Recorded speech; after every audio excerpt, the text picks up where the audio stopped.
பேசுவதற்காக திமுகவினுடைய அமைப்பு செயலாளர் திரு ஆர்.எஸ். பாரதி இணைப்பில் இருக்கிறார். வணக்கம் சார். மிக குறுகிய அவகாசம் தான் இந்த வேட்புமனு தாக்கல் பண்றதுக்கான அந்த கால அவகாசம் இருக்கு.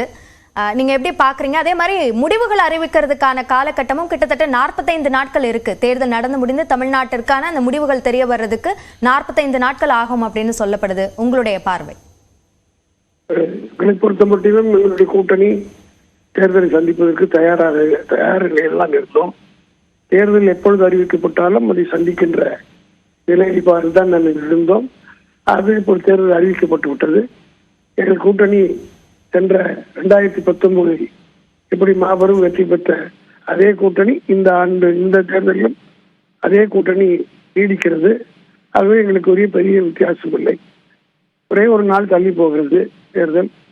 அந்த சென்ற தேர்தலில் ஒரு நாள் ஒரு இடத்தை இருந்ததையும் இந்த முறை நாங்கள் வெற்றி பெற்று பாண்டிச்சேரி தமிழ்நாடு உள்ளிட்ட 40 நாடாளுமன்ற தொகுதியும் வெற்றி பெறுவோம் என்ற நம்பிக்கையோடு எங்களுடைய களப்பணியை ஆற்றுவதற்கு நாங்கள் தயாராகிவிட்டோம். ஆகவே தேர்தலை சந்திப்பதற்கு எங்களுடைய கூட்டணி தயாராக இருக்கிறது.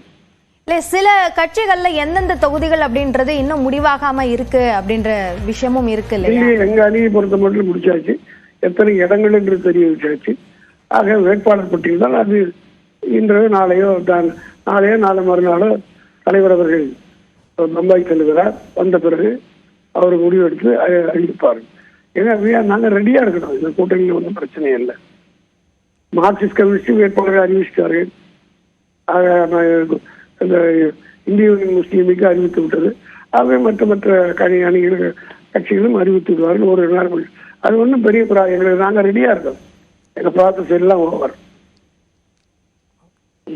இணைப்பில் கருத்துக்களை பகிர்ந்து கொண்டமைக்கு நன்றி திரு ஆர்.எஸ். பாரதி.